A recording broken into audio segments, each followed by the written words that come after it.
Hi guys, good morning. Happy Wednesday, happy Wednesday. It's April 23rd, 2025, and it's 10:05 a.m. here at the western side of Canada.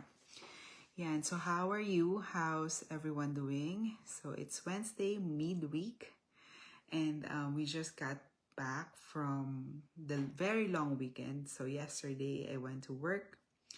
Today, hindi ako nakapasok because last night, lately, hindi ako makatulog. Actually, by the way, my name is Camille and I'm live from BC. And what I do is I help mothers around the globe build their own successful business online. Yeah, and so for all of you who's watching right now, I can't find or I can't see your name. So, but by the way, or anyway, thank you so much for watching, whoever you are. Yan, so hindi ako nakapasok today. Bakit? Kasi masama yung pakiramdam ko. Actually, lately hindi talaga ako makatulog. So, at night, may iniisip kasi ako back in the Philippines, meron ako iniisip na tao, very special to me. And last night, before ko makausap yung mother ko and yung daughter ko, nag-BP ako. So, okay naman siya. Normal. And then, after ko sila makausap, after hearing yung updates dun sa tao na yun, I decided, sa ko makapag-BP nga ulit. But taas, biglang taas talaga siya. As in, ang taas nung BP ko. So, napainom nga ako ng gamot para bumaba yung blood pressure. So ngayon, so I decided I can't go to work. I can't work like this. And the other day pa, masakit yung ulo ko. And I'm not really feeling well. Maybe because masyado ko iniisip yung tao na yun back in the Philippines. Masyado kong worried about her. Yun. So now, my plan was really sleep after ko ihatid yung daughter ko sa school. So, hinatid ko siya around 7:30 and then I went back home. And then sabi ko, hindi na ako inaantok. Maybe I'll just do my business first. First thing in the morning. So, around 8, I was deciding to go on live na, but may mga naisip ako, so may mga ginawa pa ako, may mga hinanap akong papers, and then eventually, nag-shoot ako ng video for one of my posting, for my post later on. So, and then now, yan, ngayon pa lang ako nakapag-live. So, ngayon ko pa lang nagawa yung business ko. Although, I'm not feeling so well, but I can still do my business. Unlike if you're employed, like for example, like right now, I'm employed, but I can't go to my work. I can't go and work. So, on the side note, I'm just doing my business, my other source of income. Yan. So, kamusta? Kamusta kayong lahat? Yeah, thank you so much for watching. Whoever you are, I can't see your name maybe because of the privacy settings. So, yeah, thank you. Yan, how are you? How are you today? Ano bang ginawa namin nung weekends? Ayun, so nung weekends, so nagluto lang ako ng kung ano-ano. Actually, I baked cheesecake. So, first time ko mag-bake. Successful naman. So, okay naman. Sarap naman daw, sabi nung husband ko and my daughter. And then, sa sobrang tuwa ako, nag-bake ulit ako after 2 days. Same cheesecake. So, and then, may tweak lang ako, like temperature, yung sugar.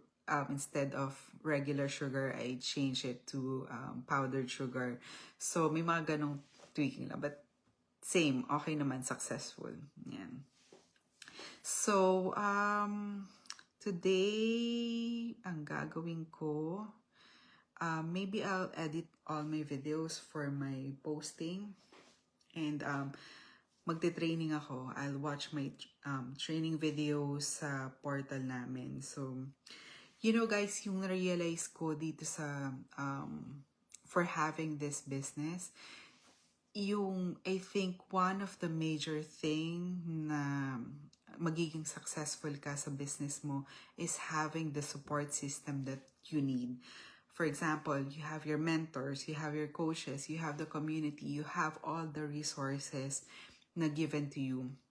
Imagine, yung business na to is like franchising a business, whether it's a clothing line, whether it's a fast food, it's franchising. You're not gonna start from scratch. So bakit ba nagiging successful yung mga franchising business? For example, in the Philippines, Jollibee. Here around the world, McDonald's, KFC, Wendy's, A&W, BK, mga ganyan.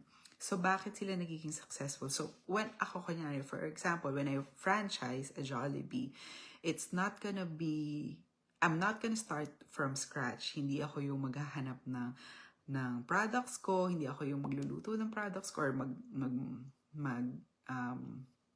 i-build ng marketing team ko, sales team,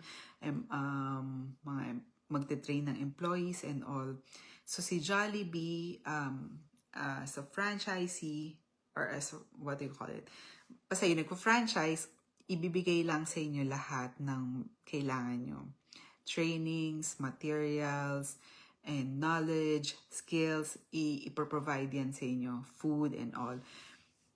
And all you have to do is pag-aralan lang yun, and then you have to make sure that you understand yung process, and you have to make sure you understand your business. So that entails a lot of being physically there dun sa business mo. You have to be physically present dun sa business mo. You have to be hands-on sa mga empleyado mo, sa paghanap mo ng pwesto, sa pag-hire mo ng mga managers mo, although yung marketing is provided, but of course you have to think strategically kung saan mo siya ilalagay, kung anong market or kung sino yung mga target market mo, lugar, yung mga ganon. So it entails so much work, so much what do you call it, physical presence and hard work talaga, compared to this online business. So ito yung major deciding point ko kung bakit I decided to invest on this online business, kasi it doesn't require too much work. Hindi ako mag-hire ng tao. I won't look for a property or lugar na pwede kong i-rent. Hindi ako mag-iisip paano dadating sa akin yung mga produkto ko. Hindi ko iniisip kung paano ko siya isi-sell, kung paano ko siya i-promote. Hindi ko iniisip or hindi ko iisipin yung kung paano ko siya mapapalago, because yung business comes in a package. So nandun na lahat. So yung training, so may mentoring, may coaching, meron ding may community that will help you out. Merong weekly trainings. Actually, every day nga you'll learn something new on this business. We have weekly mastermind. So dito yung sa mga trainings namin, the founders and the coaches or the big coaches here in the community will impart their knowledge. They will give you or they will teach you yung mga strategies nila. Kasi we have the same resources naman. We have the same platform na ginagamit, we have the same system na ginagamit, we have the same training materials na ginagamit. But of course, as you go along, as you develop your business, yung iba, they will find this strategy successful. This strategy will make you successful or not. So they will share it with you. So yung business na to is very like all-in-one package na siya. And I don't have to be like ayoko kasi nung mamando ka ng mga tao, because like for example, if you have your traditional businesses, of course may mga tao ka dyan, hindi pwede na ikaw lang. And meron nga ako nabasa, or actually meron ako napanood na isang from a keynote speaker in the Philippines. I don't know if you know her, Peng Mendoza. So I really love her. I really love her contents. I really love her ideas and all. I really love how she became successful. So sabi niya, yung kung hindi ka mag-i-innovate dun sa business mo, for example, kung ikaw at ikaw lang din yung gagawa ng business mo, yung traditional business mo, yun yung ibig niya sabihin na. For example, laundry services. So kung hindi ka kukuha ng tao, hindi mo i-share yung knowledge mo, hindi mo i-guide yung tao na yun, hindi mo ma-enjoy yung business mo. Kung ikaw gagawa lahat ng business mo, hindi mo siya ma-enjoy. So ang advice niya is, look for a business that will create passive income in the future. So sabi niya, maghanap ka daw ng business na in the long run will create passive income and will create time and financial freedom.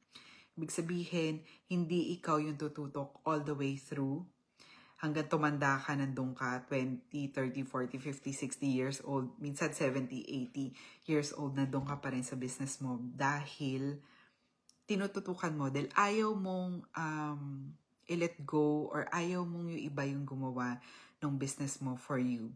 So sabi niya, hindi siya hindi mo ma-enjoy yung business mo kung laging ikaw at ikaw lang din. So di ba nga, yung goal mo sa business is makapag-travel ka, makabili ka ng gusto mo, makapunta ka kung saan-saan, ma-enjoy mo yung time mo, yung freedom ng time. And then, kung ikaw pa rin yung gagawa lahat na yun, kailan mo pa raw ma-enjoy yung freedom na yun? So, yung mga friends daw niya na mga business owners din, sasabihin niya na tara, maglakwatsa tayo dito, doon. Sasabihin daw ng mga business owners na walang magbabantay. Ibig sabihin, walang magbabantay dun sa business nila. So, hindi na nila na-enjoy hanggang tumanda na sila, hindi na nila na-enjoy yung business nila. And here, on this online business, hindi mo kailangan hindi ka umalis para magbantay sa business mo. Kasi you can take it anywhere.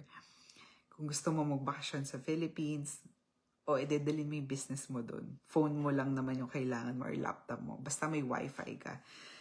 Kung gusto mo pumunta sa Mexico, US, or Paris, whatever, Germany, Bali, kung saan mo gusto, you can take your business. Hindi mo kailangan ma-stuck doon sa pwesto mo or doon sa business na yon para ma-enjoy yung mga kinikita mo or para ma-enjoy yung outcome or yung profit ng business mo. So that's one of the many benefits of this business. And also yun nga, sabi ko nga, kailangan ng mentors, coaches, or someone will guide you through the business. Hindi pwedeng ikaw lang. Yes, you can self-research or you can teach yourself what to do, but limited lang yung ideas mo kung ganon. Unlike if you have other persons or other people who will guide you, who will share with you yung mga ideas nila and yung mga strategies na ginagamit nila. And it will an indication that you will be successful as well. And also, if someone is suggesting like strategy or something, take it. Lahat, accept it, and then try it for yourself. Tignan mo if it will work for you. If not, go on to the next strategy. If hindi pa rin, go on to the next. You have to explore it on your own as well. But you have to take into consideration yung mga ideas ng ibang tao, yung mga experiences ng ibang tao, yung mga naging outcome dun sa kanila. So, yun, sabi nga, no man is an island. So, it's a very old saying, bata pa lang tayo, alam na natin yan.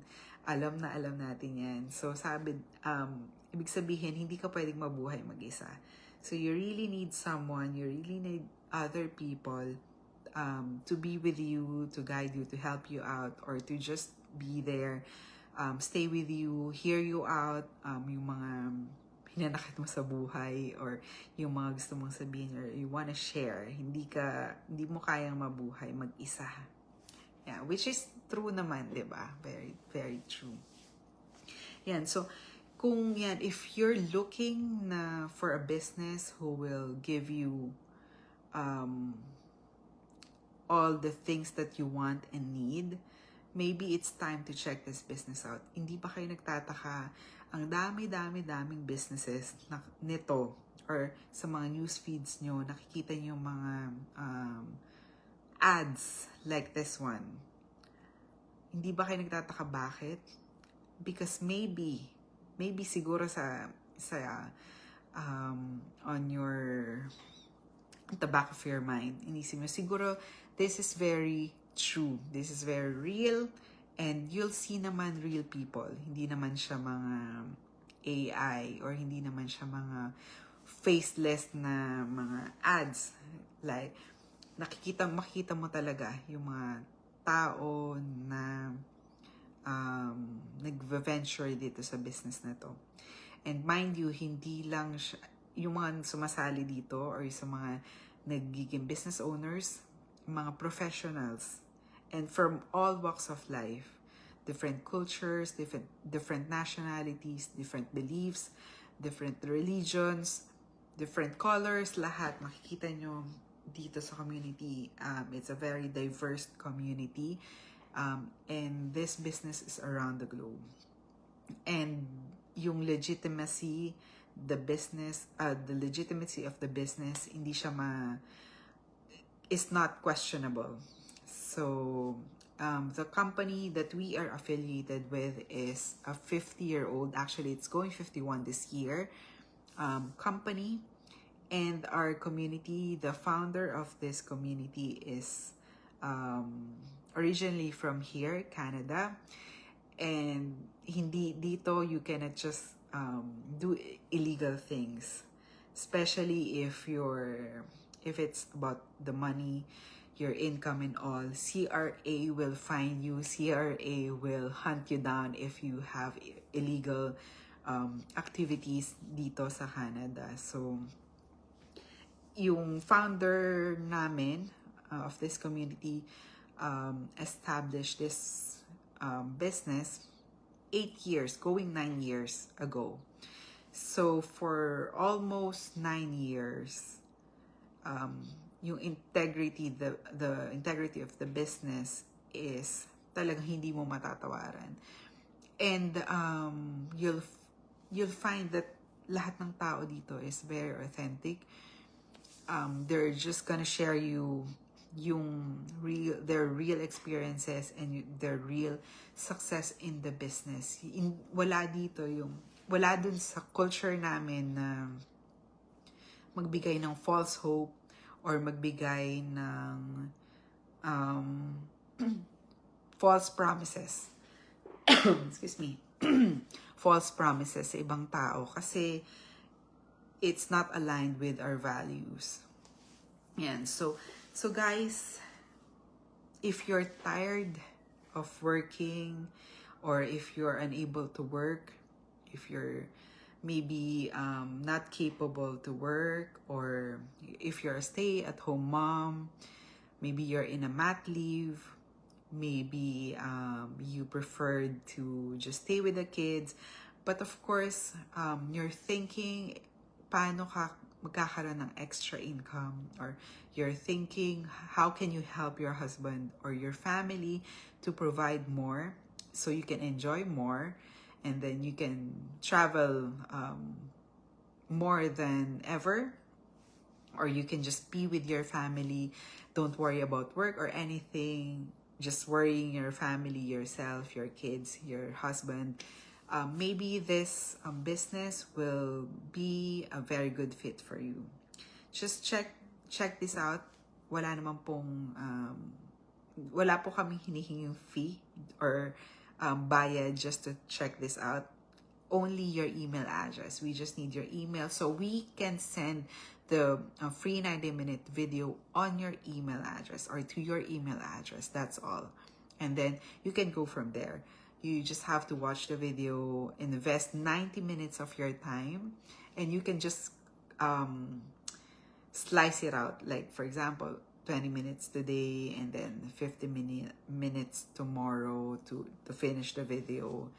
And weekly, yung video na yun is weekly na re-refresh, or weekly bago yung mga videos na nandun. So, yung makikita nyo weekly, iba't ibang mga tao from all walks of life, yung mga success stories nila dun. So, yan. So, just 90 minutes of your time. That's all. That's all we are asking from you. And if you're really serious, and then you will watch the video, and then after that you can decide whether you want to push through on your second step. If not, that's okay. You can walk away and say goodbye. And if no, you can just walk away and say goodbye. If yes, and then you can just ask us what's the next step, or you can just follow through. At the end of the video, they'll tell you what to do, or they'll will tell you what's the very next step. Yeah, and so guys, also if you have any questions, let me know. I'm willing to answer anything. So I hope you'll have a great day today. It's Wednesday, so midweek, almost there, and almost weekend. And I hope I'll see you on my next live. Thank you so much for watching, guys, and bye for now.